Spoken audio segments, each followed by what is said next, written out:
Hello મારા વહાલા વહાલા વિદ્યાર્થી મિત્રો, કેમ છો? મજામાં? મારું નામ છે ફાલ્ગુન આદ્રોજા, હું રાજકોટથી છું અને તમે જોઈ રહ્યા છો ફિઝિક્સ વિથ ફાલ્ગુન સર. અને વહાલા વિદ્યાર્થી મિત્રો, અત્યારે આપણે જોઈ રહ્યા છીએ ધોરણ 11 ફિઝિક્સ ચેપ્ટર નંબર 8 ગુરુત્વાકર્ષણ, કે જેમાં લાસ્ટ લેક્ચરની અંદર કક્ષીય ઉપગ્રહની ઉર્જા વિશે આપણે માહિતી મેળવેલી હતી. એની પાસે સ્થિતિ ઉર્જા કેટલી હોય, એની પાસે ગતિ ઉર્જા કેટલી હોય, એની પાસે કુલ ઉર્જા કેટલી હોય, અને એના સિવાય આપણે અમુક ઉદાહરણના દાખલા પણ જોયેલા હતા. ઓકે, અને આજે આપણે શરૂ કરવા જઈ રહ્યા છીએ એના પછીનો ટોપિક, કે જેનું નામ છે ભૂસ્થિર અને ધ્રુવીય ઉપગ્રહો.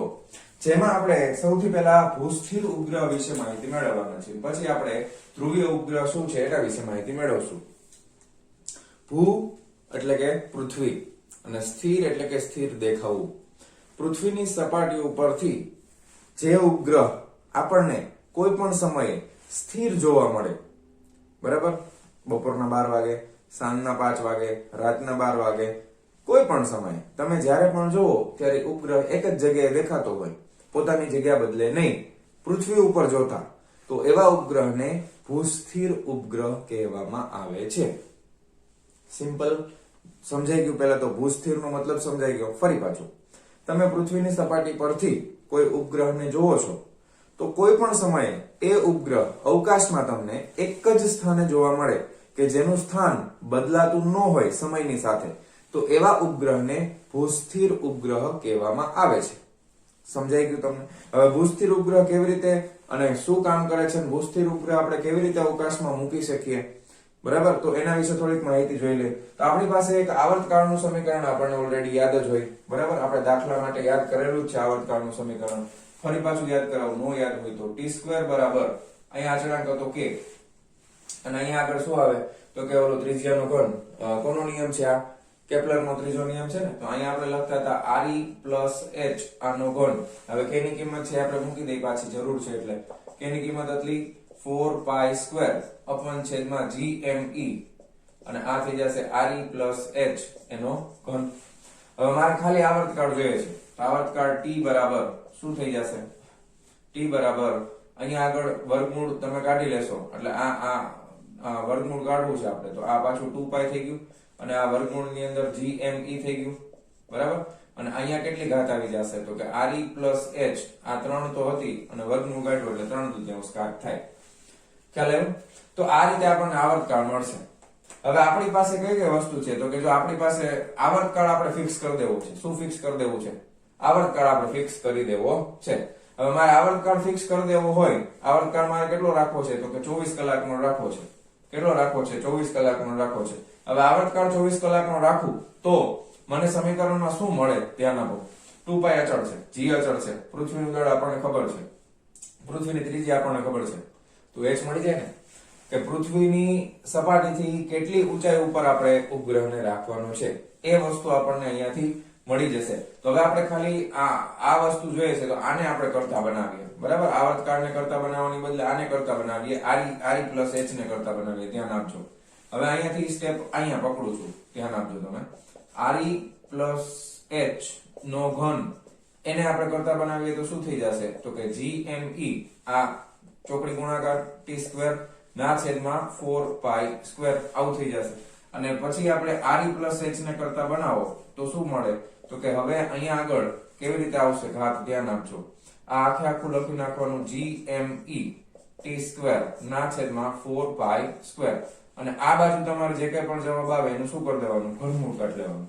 તો આપણને શું મળી જાય? re + h. અને એના પછી h જોતો હોય તો આ જે કઈ પણ જવાબ આવે માઈનસ શું કરી દેવાનું? re. ખ્યાલ આવે છે? ખ્યાલ આવે છે?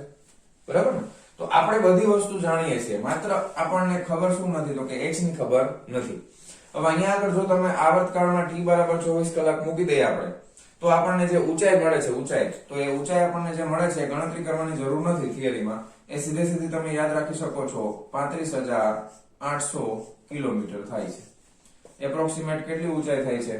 35,800 કિલોમીટર.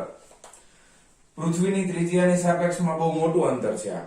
પૃથ્વીની ત્રિજ્યા કેટલી છે તો કે 6,400 કિલોમીટર. જ્યારે આ ભૂસ્થિર ઉપગ્રહની પૃથ્વીની સપાટીથી ઊંચાઈ કેટલી આવી તો કે 35,800 કિલોમીટર.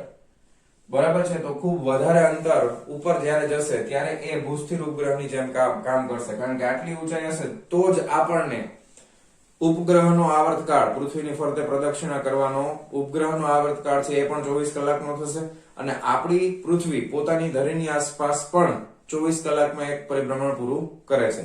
હવે તમે કોન્સેપ્ટને ધ્યાનથી સમજજો. આકૃતિ દોરીને તમને સમજાવવાનો પ્રયત્ન કરું છું. ધારો કે આ આપણી પૃથ્વી છે, બરાબર. અત્યારે પૃથ્વી થોડીક નાની બતાવી આપણે, કારણ કે આ ત્રિજ્યા બહુ મોટી છે. હવે પૃથ્વી છે એ પોતાની ધરીની આસપાસ, પૃથ્વીની આ ધરી છે. ધારો કે પૃથ્વીની ધરી હોય તો આ તરફ ઉત્તર ગોળાર્ધ હોય અને આ તરફ દક્ષિણ ગોળાર્ધ હોય. ઉત્તર ધ્રુવ, દક્ષિણ ધ્રુવ. અને પૃથ્વી પોતાની ધરીની આસપાસ ધારો કે આ રીતે ગોળ ગોળ ગોળ ગોળ પરિભ્રમણ કરે છે. ઓકે. હવે ભૂસ્થિર ઉપગ્રહ માટે એક ખાસ શરત છે. બીજી શરત શું છે તો કે એનો પહેલી શરત એ છે કે ઉપગ્રહનો આવર્તકાળ જે રહ્યો ને t બરાબર 24 કલાક હોવો જોઈએ. આવર્તકાળ કેટલો હોવો જોઈએ? 24 કલાક. અને બીજી શરત એ છે કે ઉપગ્રહ છે ને એ વિષુવવૃત્તીય સમતલની ઉપર તરફ આવેલા હોવા જોઈએ. ક્યાં આવેલા હોવા જોઈએ?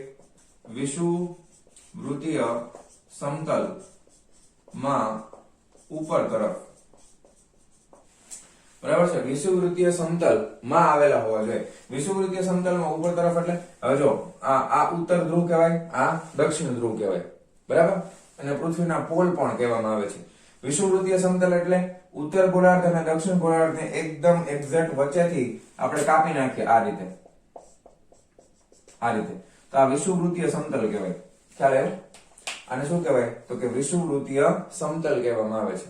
તો ઉપગ્રહ છે ને આ વિષુવવૃત્તીય સમતલમાં ફરતે આમ ચક્કર મારશે, કારણ કે આપણી પૃથ્વી આમ ફરે છે ને.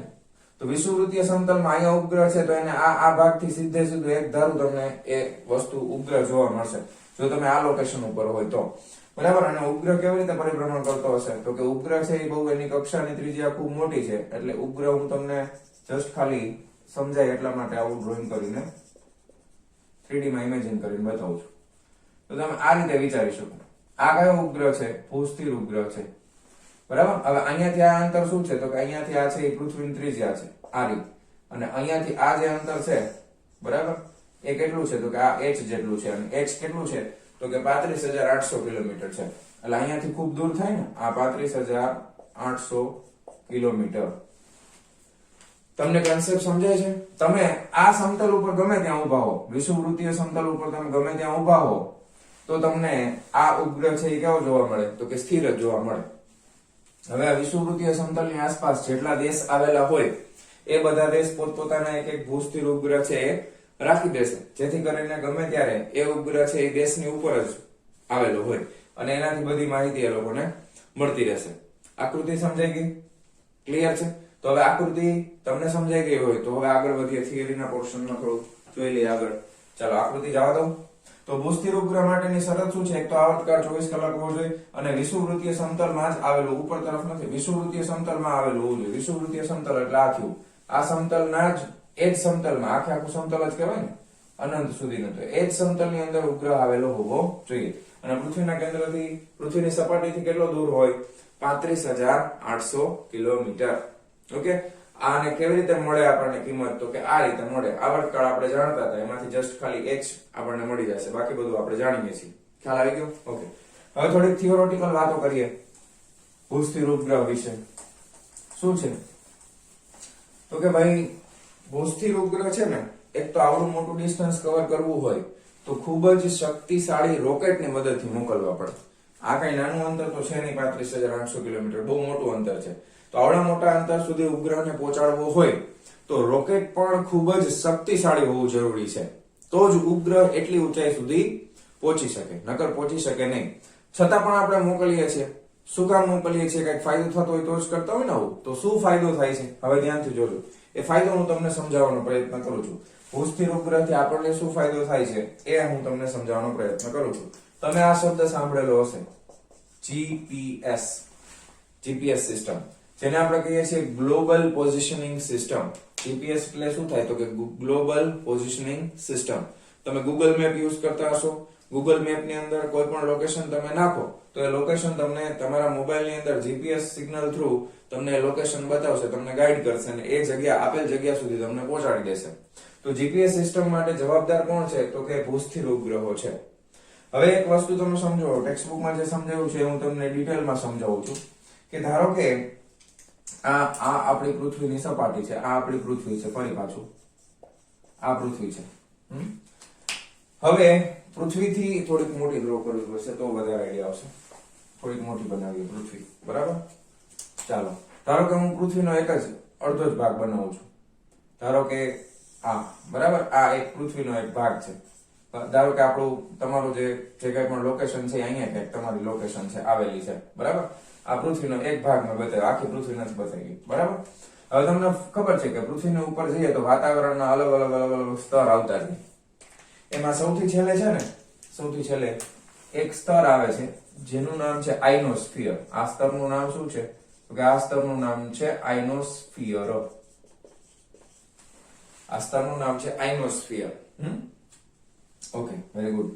હવે આઇનોસ્ફિયર સ્તર છે ને, એમાં તમે દાખલા તરીકે વિદ્યુત ચુંબકીય તરંગો 12મા ધોરણની અંદર આપણે ડિટેલમાં સ્ટડી કરવાના છીએ. વિદ્યુત ચુંબકીય તરંગો, પ્રકાશ છે એ પણ એક વિદ્યુત ચુંબકીય તરંગ છે.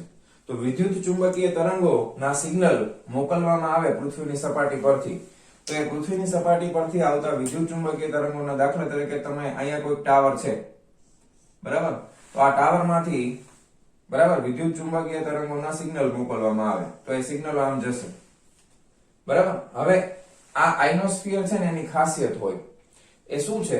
તો કે ખૂબ જ ઊંચી આવૃત્તિ વાળા વિદ્યુત ચુંબકીય તરંગો જ આઇનોસ્ફિયરને ભેદીને વાતાવરણની બહાર નીકળી શકે છે, બરાબર. જેની આવૃત્તિ ખૂબ જ ઊંચી હશે એ આવૃત્તિના જ વિદ્યુત ચુંબકીય તરંગો આઇનોસ્ફિયરમાંથી બહાર નીકળી શકે. ઓછી આવૃત્તિ વાળા વિદ્યુત ચુંબકીય તરંગો આઇનોસ્ફિયર સાથે ભટકાઈ અને બીજી લોકેશન ઉપર જશે. ફરી પાછું આ તરંગો છે, તો તરંગો પાસે શું હોય? તો કે તરંગો પાસે આવૃત્તિ હોય, જેને ઇંગ્લિશમાં ફ્રીક્વન્સી કહેવાય. હવે આઇનોસ્ફિયરની એક ફિક્સ આવૃત્તિ છે જેને નામ આપેલું છે ક્રાંતિ આવૃત્તિ. એને ક્રિટિકલ ફ્રીક્વન્સી કહેવાય, ક્રાંતિ આવૃત્તિ. ઓકે, ક્રાંતિ આવૃત્તિ. એ ક્રાંતિ આવૃત્તિ કરતા વધારે આવૃત્તિ હશે, બરાબર, એના કરતા વધારે ફ્રીક્વન્સી હશે તો આઇનોસ્ફિયર, હું તમને ગુજરાતીમાં જ લખું એટલે બધું સમજાય. તો આઇનોસ્ફિયર છે એને ભેદી શકશે. કોણ ભેદી શકે? તો કે વિદ્યુત ચુંબકીય તરંગો. જો ક્રાંતિ આવૃત્તિ કરતા ઓછી આવૃત્તિ હોય, જો ઓછી આવૃત્તિ હશે તો ભટકાઈને પાછા આવશે. તો તરંગો પરાવર્તિત થશે, ભટકાઈને પાછા આવશે. ખ્યાલ આવ્યો? હવે દાખલા તરીકે આ રેડિયો સિગ્નલ છે. કેવા સિગ્નલ છે? Radio signal. તો રેડિયો સિગ્નલ આપણે જે રેડિયો સ્ટેશન પકડી છે ને, તો એમાં રેડિયો તરંગો હોય. તો રેડિયો તરંગોની આવૃત્તિ જે છે એ 2 મેગાહર્ટ્ઝ થી લઈ અને 10 મેગાહર્ટ્ઝ સુધીની હોય. કેટલી હોય? 2 મેગાહર્ટ્ઝ થી લઈ અને 10 મેગાહર્ટ્ઝ સુધીની હોય. પણ આ આવૃત્તિ છે ને એ ક્રાંતિ આવૃત્તિ કરતા ઓછી છે. બોલો હવે શું થાય આનું? ક્રાંતિ આવૃત્તિ કરતા ઓછી છે આટલી બધી હોવા છતાંય. તો એ ક્રાંતિ આવૃત્તિ કરતા ઓછી છે એનો મતલબ એમ કે તમે રેડિયોમાંથી આ સિગ્નલ મોકલું તો આ સિગ્નલ અહીંયાથી ભટકાય અને જ્યાં પૃથ્વીની સપાટી, પૃથ્વીની વક્રતા હોય ત્યાં સુધી એ ભટકાઈને બીજા વિસ્તારમાં જઈ શકે. હવે તમે વિચારી શકો કે આ ભટકાઈને અહીંયાથી આમ જતું હોય તો અહીંયાથી ભટકાઈને આ બાજુ એ આવશે, બરાબર. પણ દાખલા તરીકે હું તમને એ સિગ્નલ આમ મોકલું તો અહીંયાથી પૃથ્વીની વક્રતાથી દૂર વયો જશે, તો અહીંયા કોઈ જગ્યાએ સિગ્નલ પકડાશે નહીં. પૃથ્વીની વક્રતા અમુક વિસ્તાર સુધી પકડાય. તમને બેસ્ટ એક્ઝામ્પલ આપું. તમે કોઈ પણ સિટીમાં રહેતા હો તો તમારા સિટીની અંદર જે FM રેડિયો તમે વાપરો છો એ FM રેડિયોની અંદર તમે તમારી ગાડી તમારા સિટીથી જેમ દૂર લઈ જશો એમ સિગ્નલ વીક પડતા જશે અને અમુક અંતર એવું આવી જશે કે ત્યાંથી પછી તમને એ રેડિયોના સિગ્નલ પકડાવાના બંધ થઈ જશે. જેમ કે રાજકોટ મોરબીની વાત કરું તો રાજકોટથી રેડિયો સ્ટેશન ગાડીમાં તમે એન્ટેના ચાલુ કરો એટલે તમને વ્યવસ્થિત બધા સિગ્નલ મળતા હોય, મસ્ત તમને ગીત સંભળાતા હોય. પણ જેવા તમે મોરબીની અંદર ટંકારાથી આગળ આપણે જતા રહી 40-50 કિલોમીટર દૂર જઈએ છીએ, બરાબર, પછી 60 કિલોમીટર પહોંચી જઈએ પછી સાવ વીક થઈ ગયા હોય, પછી તમને એ સંભળાવાનું બંધ થઈ જાય. એનું કારણ શું છે કે આ આઇનોસ્ફિયર છે એટલું બધું દૂર નથી, એટલે અહીંયાથી ભટકાઈ પરાવર્તિત થઈને અમુક વિસ્તાર કવર કરી શકે, એનાથી વધારે વિસ્તાર કવર કરી શકાતો નથી, બરાબર છે. તો આ કન્સેપ્ટ હવે તમને સમજાણો. તો પરંતુ દાખલા તરીકે રેડિયો નહીં પણ ટીવી, બરાબર, ટીવી માટે ટેલિવિઝનમાં જે સિગ્નલ આપણે પકડીએ છીએ એ, પછી જીપીએસ માટેના જે સિગ્નલ આપણે પકડીએ છીએ એ, આ બધાની આવૃત્તિ છે ને આના કરતા ખૂબ વધારે હોય તો એ આવૃત્તિ છે એનું મૂલ્ય ક્રાંતિકોણ કરતા વધી જશે. એ આવૃત્તિનું મૂલ્ય શું થઈ જશે? ક્રાંતિકોણ કરતા વધી જશે. અને હવે તમે એવું માનો કે અહીંયા આગળ એક ભૂસ્થિર ઉપગ્રહ અહીંયા આવેલો છે, બરાબર, આ એક ભૂસ્થિર ઉપગ્રહ છે જે આઇનોસ્ફિયર ની પણ બહાર છે. હવે આઇનોસ્ફિયર ની બહાર હોય એટલે તમે સપોઝ અહીંયા આ જગ્યાએથી કોઈ સિગ્નલ મોકલતા હો તો આ સિગ્નલ છે અહીંયા સુધી જશે અને ત્યાંથી પરાવર્તિત થઈ અને આ જગ્યા સુધી આવશે.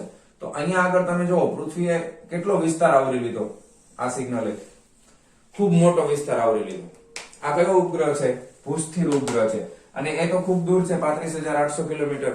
હવે અહીંયાથી આ સિગ્નલ કેવું છે કે જેની આવૃત્તિ ક્રાંતિ આવૃત્તિ કરતા મોટી છે. મોટી હોવાથી એ શું કરશે? આ આઇનોસ્ફિયર ને ભેદી નાખશે. ભેદી નાખશે એટલે અહીંયાથી એ ક્રોસ થઈ જશે, આગળ વહી જશે અને ક્યાં જશે? તો કે ભૂસ્થિર ઉપગ્રહ પાસે જશે.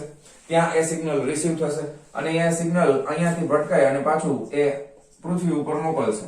એટલે ખૂબ મોટા વિસ્તારની અંદર સિગ્નલ મેળવી શકાય. જો ખૂબ મોટા વિસ્તારની અંદર, ખ્યાલ આવ્યો? તો આને કહેવામાં આવે છે ભૂસ્થિર ઉપગ્રહો, જેના ઘણા બધા ઉપયોગો છે. એમાંથી એક ઉપયોગ છે GPS system, global positioning system. એના પછી આપણે ટીવી ના સિગ્નલો જે મળતા હોય છે, ટીવી ના સિગ્નલો, ટીવીમાં આપણે અલગ અલગ ચેનલ જોતા હોય તો એના માટેના સિગ્નલો છે એ પણ આપણને ભૂસ્થિર ઉપગ્રહો દ્વારા મળશે. ઇન્ડિયાએ, ભારતે આવા ઘણા બધા ઉપગ્રહો મૂકેલા છે. આ ઇનસેટ આખી સિરીઝ છે, બરાબર છે. ઇનસેટ ઉપગ્રહો મેં તમને સ્ટાર્ટિંગમાં કીધું હતું, ઉપગ્રહ શરૂઆત કરીને ત્યારે પણ મેં તમને સમજાવ્યું હતું.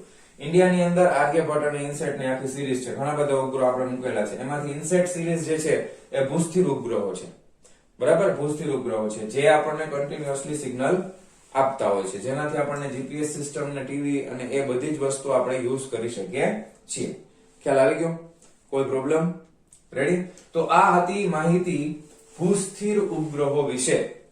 ઓકે, હવે તમે એક કામ કરો, ફક્ત ભૂસ્થિર ઉપગ્રહો વિશેની માહિતી પેલા બે પેરેગ્રાફ છે થિયરીમાં, ટેક્સ્ટ બુકમાં, એ જસ્ટ મેં સમજાવ્યું છે ને હવે તરત વાંચી લ્યો, બરાબર. અને એ વચાઈ જાય પછી તમે પાછો વિડિયો શરૂ કરો અને પછી હું તમને સમજાવું છું ધ્રુવીય ઉપગ્રહો વિશે, બરાબર. તો ફટાફટ આટલી વસ્તુ તમારે નોટ ડાઉન કરવી હોય. આ માહિતી તમને વાંચીને નહીં સમજાય, આ આકૃતિની મદદથી વધારે ક્લિયર થશે.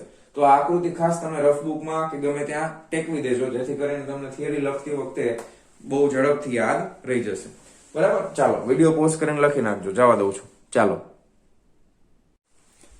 વિદ્યાર્થી મિત્રો, નેક્સ્ટ જે છે એ છે ધ્રુવીય ઉપગ્રહો.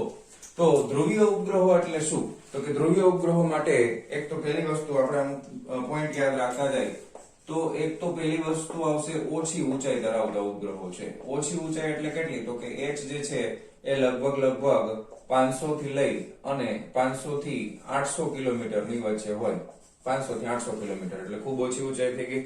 ભૂસ્થિર ઉપગ્રહોમાં ઊંચાઈ કેટલી હતી? તો કે 35,800 કિલોમીટર અને આની ખાલી 500 થી 800 એટલે ખૂબ ઓછી ઊંચાઈ વાળા ઉપગ્રહો છે. હવે ઊંચાઈ ખૂબ ઓછી હોય તો આપણને ખબર છે કે જેની ફરતે પરિભ્રમણ કરતા હોય તો એનો આવર્તકાળ ખૂબ નાનો હોય, કારણ કે એની સ્પીડ વધારે હોય, ઝડપ વધારે હોય એટલે ફટાફટ ગોળ ચક્કર પૂરું કરે. તો અહીંયા આગળ તમે વિચારી શકો કે આનો આવર્તકાળ જે છે ને એ ખૂબ ઓછો હોય. તો આવર્તકાળ કેટલો હશે? તો કે આવર્તકાળ લગભગ છે ને આનો 100 મિનિટ જેટલો છે. આવર્તકાળ કેટલો છે? 100 મિનિટ. એટલે 100 મિનિટની અંદર એક આખું ચક્કર પૂરું કરી દે. ખ્યાલ આવ્યો? હવે આ ઉપગ્રહો કઈ કક્ષામાં ભ્રમણ કરતા હોય? તો કે આ ઉપગ્રહો છે ને ઉત્તર દક્ષિણ ધ્રુવની ફરતે પરિભ્રમણ કરે છે, બરાબર. ક્યાં પરિભ્રમણ કરે છે? હવે હું તમને આકૃતિ દોરીને સમજાવું તો વધારે મજા આવશે. જો દાખલા તરીકે ફરી પાછું આ આપણી પૃથ્વી છે, રેડી? હવે આ પૃથ્વીની ધરી છે. પૃથ્વી પોતાની ધરીની ફરતે, આ ઉત્તર ધ્રુવ હોય, આ દક્ષિણ ધ્રુવ હોય, પોતાની ધરીની ફરતે પરિભ્રમણ કરે છે. આમથી આમ ચક્કર મારે છે, બરાબર. અને આપણે દિશા દર્શાવવા જઈએ તો આ પૂર્વ દિશા, આ પશ્ચિમ દિશા, ઈસ્ટ વેસ્ટ નોર્થ સાઉથ. પૃથ્વી છે એ પૂર્વથી પશ્ચિમ તરફ પરિભ્રમણ કરે છે આમ કન્ટિન્યુઅસલી. અને આ જે ઉપગ્રહો રહ્યા ને, આ ઉપગ્રહો, એ ઉપગ્રહો છે ને એ ઉત્તર દક્ષિણ ધ્રુવની ફરતે પરિભ્રમણ કરતા હોય, આમથી આમ. ખ્યાલ આવ્યો તમને? એ ઉત્તર દક્ષિણ ધ્રુવની ફરતે પરિભ્રમણ કરતા હોય અને આવર્તકાળ પણ ખૂબ જ ઓછો છે. તો આ રીતના એ કન્ટિન્યુઅસલી પરિભ્રમણ કરતા હશે. ખ્યાલ આવ્યો? સમજાઈ ગયું? એકદમ સિમ્પલ ભાષામાં. હવે આ ખૂબ જ નજીક છે પાછા. જો તો આનાથી આપણને શું બેનિફિટ થાય?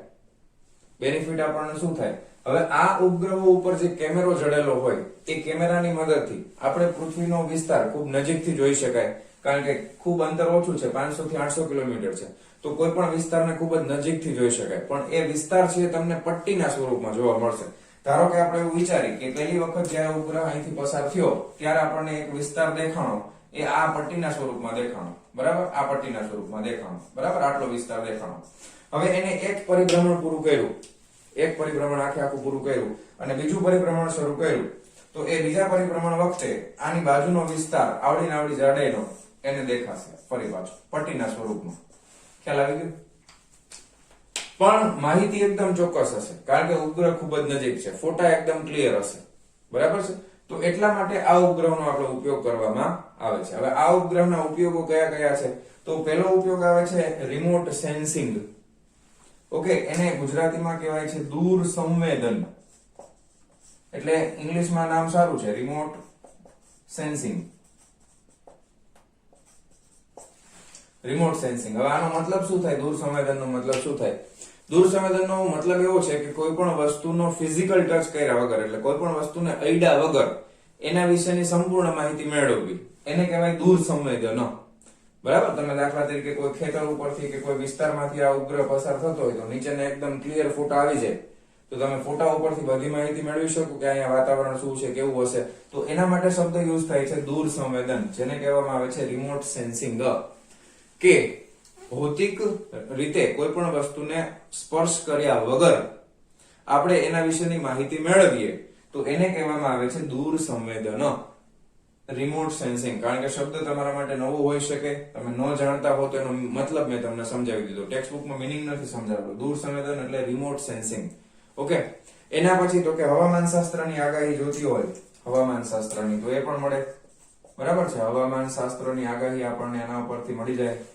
પછી ઘણા બધા બીજા ઉપયોગો પણ છે જે ટેક્સ્ટ બુકમાં, હવામાન શાસ્ત્ર પછી પર્યાવરણ, એ બે એક જ થયું ને, આમ તો પર્યાવરણની માહિતી મળે. પછી અમુક જાસૂસી માટે પણ વપરાય છે, ટેક્સ્ટ બુકમાં નથી લખ્યું, પણ જાસૂસી કરવા માટે પણ વપરાય ને, કારણ કે આ પૃથ્વી તો પૂર્વથી પશ્ચિમ ફરે છે. હવે આ કન્ટિન્યુઅસ 100 મિનિટમાં એક ચક્કર પૂરું કરે, આ તો ફર્યા જ કરશે આમથી આમ, અને પૃથ્વી ફર્યા કરશે, તો શું થાય? બધા દેશોમાંથી પસાર થાય ને. જેની ફિક્સ ઊંચાઈ છે એ ઊંચાઈ ઉપરથી એ દિવસમાં ઘણી બધી વખત એક થી વધારે વાર પસાર થાય, સેમ ઊંચાઈ ઉપર કહું છું. તો એ પૃથ્વી તો ગોળ ફરે છે, એટલે બધા કન્ટ્રીમાંથી અલગ અલગ લોકેશન ઉપરથી પસાર થતું હશે, બધા દેશ આવી જાય એમાં, બરાબર. તો કોઈ પણ દેશની માહિતી જોતી હોય તો એમાંથી તમે જાસૂસી પણ કરતા હોય છે ઉપગ્રહો અમુક, બરાબર. તો આ રીતના ભૂસ્થિર ઉપગ્રહો અને ધ્રુવીય ઉપગ્રહો આપણા માટે, માનવજાત માટે ખૂબ જ ઉપયોગી કામ કરે છે, કે જેની મદદથી આપણે આટલી બધી પ્રગતિ કરેલી છે. જેમ કે આપણે ઇન્ટરનેટ સેવા યુઝ કરીએ છીએ, ટીવી યુઝ કરીએ છીએ, કોમ્યુનિકેશન સિસ્ટમ આટલું પાવરફુલ છે, હવામાન શાસ્ત્રની આગાહી, બરાબર, ચોક્કસ રીતે આપણને કહી દે કે ભાઈ આ સમયે અહીંયા આગળ સુનામી આવશે અથવા તો વાવાઝોડું છે એ આ જગ્યા ઉપર ત્રાટકી શકે છે. લગભગ 90% માહિતી 99% સાચી હોય, બરાબર. ઓકે, તો આ રીતે ઉપગ્રહો આપણને ખૂબ જ ઉપયોગી થવાના છે. તો ફટાફટ આટલી વસ્તુ નોટ ડાઉન કરો અને હવે આપણે આગળ જોઈએ છીએ. ચાલો જવા દઉં છું. ચાલો વિદ્યાર્થી મિત્રો, આ ચેપ્ટરનો લાસ્ટ ટોપિક છે વજન વિહીનતા. પછી ચેપ્ટર કમ્પ્લીટ, પછી સ્વાધ્યાયના દાખલા આપણે શરૂ કરશું, બરાબર. વજન વિહીનતા એટલે શું? તો સૌથી પહેલા વજન એટલે શું આપણને બધાને ખબર છે કે પૃથ્વી આપણા બધા ઉપર ગુરુત્વાકર્ષણ બળ લગાવે છે, અને ગુરુત્વાકર્ષણ બળના કારણે આપણે આપણું વજન માપી શકીએ છીએ. વજન કેવી રીતે મપાય એ તમને બધાને ખબર છે. હવે જો દાખલા તરીકે આ તમે છો, બરાબર, તમે કહેશો કે સર હું આવો નથી, હું એકદમ હેન્ડસમ છું. પણ તમે હેન્ડસમ જ છો, હું નથી ના પાડતો, બરાબર. પણ તમારે તમારું ડ્રોઈંગ અહીંયા કલ્પી લેવાનું અને અહીંયા આગળ તમારે કોઈ વજન કાંટો રાખેલો છે, એની આ ડિસ્પ્લે છે એવું સમજો. તો તમારું જે કંઈ પણ વજન હશે, 50 કિલોગ્રામ છે કે ભાઈ ગમે એટલું 60 કિલોગ્રામ છે, તમને અહીંયા બતાવશે. એનું કારણ શું છે કે તમારા ઉપર પૃથ્વીનું ગુરુત્વાકર્ષણ બળ નીચે લાગે છે. એટલે ગુરુત્વાકર્ષણ બળ કેટલું લાગતું હોય તો કે F તમારું દળ જે હોય તો F બરાબર mg, આટલું તમને નીચે તરફ લાગે. હવે તમને ખબર છે કે તમે જે વજન કાંટા ઉપર પૃથ્વીની સપાટી ઉપર કોઈ પણ જગ્યાએ, ખાલી વજન કાંટા ઉપર નહીં પણ પૃથ્વીની સપાટી ઉપર ગમે તે તમે ઊભા છો તો તમને તમારા વજનનો અહેસાસ કેવી રીતે થાય? તમે સ્થિર ઊભા છો તો પૃથ્વીની સપાટી છે એ આટલું ને આટલું બળ છે એ તમારા ઉપર તરફ લગાવે, કારણ કે તમે ઉપર નીચે નથી જતા. એટલે લંબ બળ જે અહીંયાથી લાગતું હોય તો હું અહીંયા જ દોરવા, એટલે અહીંયા ઉપર તરફ આપણને ખબર છે પ્રતિક્રિયા બળ કહીએ અથવા તો લંબ બળ કહી દઈએ n, તો n અને f બંનેના મૂલ્ય સમાન અને વિરુદ્ધ દિશાના હોય, જેનાથી આપણે શું કરી શકીએ, આપણું વજન કરી શકીએ વજન કાંટામાં. ખ્યાલ આવ્યો? તો હવે આપણે વજન વિહીનતા વિશે અભ્યાસ કરવાનો છે. તો એને સમજવા માટે બેસ્ટ ઉદાહરણ આપણને ટેક્સ્ટબુકમાં જ આપેલું છે. દાખલા તરીકે આ ઉપરની છત છે અને છતમાં એક અહીંયા આગળ એક સ્પ્રિંગ કાંટો કે જેની અંદર આવી સ્પ્રિંગ હોય, બરાબર, અને અહીંયા આગળ કાંટો હોય. આ સ્પ્રિંગ કાંટો લગાવેલો છે અને અહીંયા આગળ એનું સ્કેલિંગ કરેલું હોય. આ અંદરના ભાગમાં સ્પ્રિંગ હોય અને અહીંયા સ્કેલિંગ કરેલું હોય, બરાબર. આ રીતના સ્પ્રિંગ કાંટા તમે કદાચ જોયા પણ હશે. હવે આ સ્પ્રિંગ કાંટો છત ઉપર લટકાવેલો છે. હવે તમે જેવું અહીંયા કોઈ વજન લટકાવશો, અહીંયા તમે જેવું કોઈ વજન લટકાવી દેશો જેનું દળ m હોય, તો આ સ્પ્રિંગ છે એ થોડીક ઇલોંગેટ થશે ને આમ, અને આ એની જગ્યાએથી બદલાઈ જશે. તો અહીંયા આગળ જે સ્કેલ આપેલો હશે, બરાબર, ધારો કે અહીંયા આગળ સ્પ્રિંગ કાંટામાં આની આ જગ્યા ઉપર સ્કેલ મૂકેલો હોય, તો એ સ્કેલ છે એ તમને નીચે તરફ તમને એનું વજન બતાવશે, બરાબર. જેટલું કઈ પણ એનું વજન હશે એ તમને બતાવશે. રેડી? ઓકે. તો હવે શું થાય છે કે જેટલું બળ આ દળ સ્પ્રિંગ ઉપર લગાવે છે એટલું જ સ્પ્રિંગ એના ઉપર લગાવે છે. પછી અમુક પરિસ્થિતિમાં હવે આ સ્થિર થઈ જશે, આ નથી નીચે જતું કે નથી ઉપર જતું, સ્પ્રિંગ પણ સ્થિર થઈ ગઈ. ઓકે, સમજાઈ ગયું તમને? હવે જો દાખલા તરીકે અહીંયાથી કાતર લઈ અને આ ભાગને અહીંથી કાપી નાખવામાં આવે, અહીંયાથી કાપી નાખવામાં આવે એટલે સ્પ્રિંગ ધડાક દેરાની ક્યાં વહી જાય? પૃથ્વીની સપાટી અહીંયા હજી નીચે છે, અહીંયા પૃથ્વીની સપાટી છે, બરાબર. ધારો કે આ પૃથ્વીની સપાટી અહીંયા છે, તો હવે સ્પ્રિંગ છે એનું મુક્ત પતન થવાનું શરૂ થશે. સ્પ્રિંગ મુક્ત પતન કરે એટલે સ્પ્રિંગ ખેંચાયેલી હતી એની અવસ્થા ખેંચાણ દૂર થઈ જશે અને પાછું 0 ઉપર રીડિંગ બતાવશે, 0 ઉપર. અને સ્પ્રિંગ જે પોતાની મૂળભૂત અવસ્થા જે હતી, બરાબર, એમાં એ પાછી આવતી રહેશે, બરાબર. હવે આ જે દળ લટકાવેલું હતું આ પણ મુક્ત પતન કરે છે, સ્પ્રિંગ પણ મુક્ત પતન કરે છે. તો સ્પ્રિંગ ઉપર કોઈ પણ જાતનું બળ વિરુદ્ધ દિશામાં લાગતું નથી, માત્ર ગુરુત્વાકર્ષણ બળ છે અને કેન્દ્ર તરફ પ્રવેગિત કરે છે. આ પરિસ્થિતિની અંદર શું થાય? સ્પ્રિંગને પોતાના વજનનો અનુભવ જ ન થાય. સ્પ્રિંગની જગ્યાએ તમે માણસની કલ્પના કરો, આપણી પોતાની કલ્પના કરો. આપણે ઉપરથી નીચે ઠેકડો મારીએ છીએ, બરાબર, કોઈ જગ્યાએથી. બહુ ઉપરથી ન મરાય, નકર ખબર પડી ગઈ ને, અમુક લિમિટમાં આપણી કેપેસિટી હોય એવડો ઠેકડો મરાય. તો ઉપરથી નીચે પડતા હોઈએ ત્યારે આપણા ઉપર ગુરુત્વાકર્ષણ બળની વિરુદ્ધ દિશામાં કોઈ બળ લાગતું નથી, અને એ જ પરિસ્થિતિનું નામ છે વજન વિહીનતા. એને શું કહેવામાં આવે છે? વજન વિહીનતા. કે જ્યારે આપણને વજનનો કોઈ અનુભવ જ ન થતો હોય એને વજન વિહીનતા કહેવાય. અને વજન વિહીનતા કેવા પદાર્થોમાં જોવા મળે? તો કે પૃથ્વીની સપાટીની નજીકની વિસ્તારની વાત કરવામાં આવે તો મુક્ત પતન પામતા બધા જ પદાર્થો, બરાબર, જેટલા પદાર્થો મુક્ત પતન પામતા હોય એ બધા જ પદાર્થો વજન વિહીનતાનો અનુભવ કરતા હોય છે, વજન વિહીનતાનો અનુભવ કરતા હોય છે. હવે આપણે વિચાર કરીએ ઉપગ્રહનો, તો એમાં કેવી રીતે વજન વિહીનતા કામ કરતી હશે તો એ પણ સમજી લઈ. ધારો કે આ પૃથ્વી છે, બરાબર, પૃથ્વીની ફરતે એક ઉપગ્રહ છે એ કોઈ કક્ષામાં વર્તુળાકારે અથવા તો દીર્ઘવૃત્તીય કક્ષામાં પરિભ્રમણ કરે છે. ધારો કે અહીંયા કોઈ ઉપગ્રહ આવેલો છે, બરાબર. હવે આ ઉપગ્રહ જે છે એના ઉપર તમે સમજો કે કેન્દ્રગામી બળ પૃથ્વી તરફ લાગે છે, તો પૃથ્વી તરફ આ ઉપગ્રહના દરેકે દરેક ભાગ ઉપર કેન્દ્રગામી પ્રવેગ તો લાગતો જ હશે, કેન્દ્રગામી પ્રવેગ. ઓકે, જેને ત્રિજ્યા વર્તી પ્રવેગ પણ કહેવાય છે, AR, એ આના પર સતત લાગે છે. અને આ ઉપગ્રહ છે સતત વર્તુળ માર્ગે પરિભ્રમણ કરે છે, બરાબર છે? ખ્યાલ આવ્યો? તો હવે તમે વિચારી શકો કે આ સતત પરિભ્રમણ કરે છે અને એક રીતે જોવા જાવ તો આ ઉપગ્રહ છે એ મુક્ત અવસ્થામાં પરિભ્રમણ કરે છે.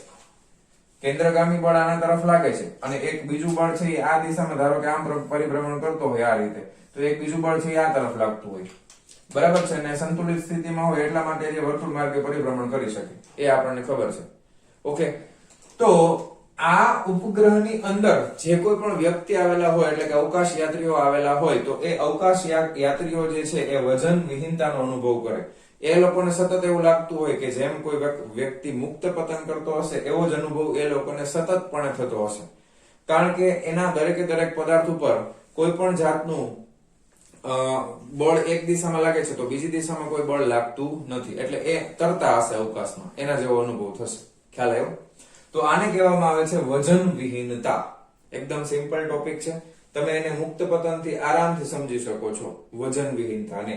બરાબર, હવાની અંદર એમનેમ લટકતું હોય, બરાબર, કોઈ પણ જાતનું બળ વિરુદ્ધ દિશામાં ન લાગે, એક જ તરફ. અને આમાં કેન્દ્રગામી પ્રવેગ પૃથ્વી તરફ લાગતો હોય સતત, અને એ પાછું આખો ઉપગ્રહ છે વર્તુળ માર્ગે ગોળ ગોળ ફરતો હોય, બરાબર. એટલે એની સપાટીની અંદરના ભાગમાં અવકાશ યાત્રી હોય એના ઉપર તમે વિચારશો તો નેટ ફોર્સ બધી દિશામાંથી શૂન્ય થઈ જશે, એટલે એ એમનેમ તરતા હશે એવી અવસ્થામાં હશે. ઘણા બધા મૂવીઝ ની અંદર પણ તમે અવકાશ યાત્રીને જોયેલા હોય, ડિસ્કવરી ચેનલ છે, નેશનલ જીઓગ્રાફી છે, તો એની અંદર પણ આવી પરિસ્થિતિ તમે જોયેલી હોય, બરાબર. ઘણા મૂવીઝ ની અંદર પણ આપણને બતાવે છે, અને એના માટેના સાધનો બધા સ્પેશિયલ રાખેલા હોય. 3 ઇડિયટ્સ તમે જોયું હોય, બરાબર છે, એમાં પણ તમને કહે છે પેન્સિલ કેમ યુઝ નથી કરતા, બરાબર. પેન્સિલ ની અડી બટકી જાય તો આંખમાં ઘૂસી જાય, કારણ કે એમાં તો કોઈ પણ જાતનું કોઈ પણ દિશામાં જઈ શકે વસ્તુ, પકડાય નીચે જાતી હોય તો કઈ પ્રોબ્લેમ ન થાય. ચાકુ આમ હવામાં લટકતું મૂકી દો તો સામે તરતા સામે ગમે ત્યાં આવી જાય, ગમે એને લાગી જાય, બરાબર. એટલે ધ્યાન રાખવું પડે. તો મારા વહાલા વિદ્યાર્થી મિત્રો, વિડીયો પોઝ કરીને આમાં તમને કઈ લાગતું હોય તો લખી નાખો, બાકી જરૂર નથી. ટેક્સ્ટ બુક માંથી વાંચી લેશો તો પણ સમજાઈ જશે. ઓકે, તો આજનો આ લેક્ચર આપણે અહીંયા પૂરો કરીએ છીએ. મળીએ છીએ નેક્સ્ટ વિડીયો લેક્ચરમાં આના સ્વાધ્યાયના દાખલાઓની સાથે. ત્યાં સુધી આવજો.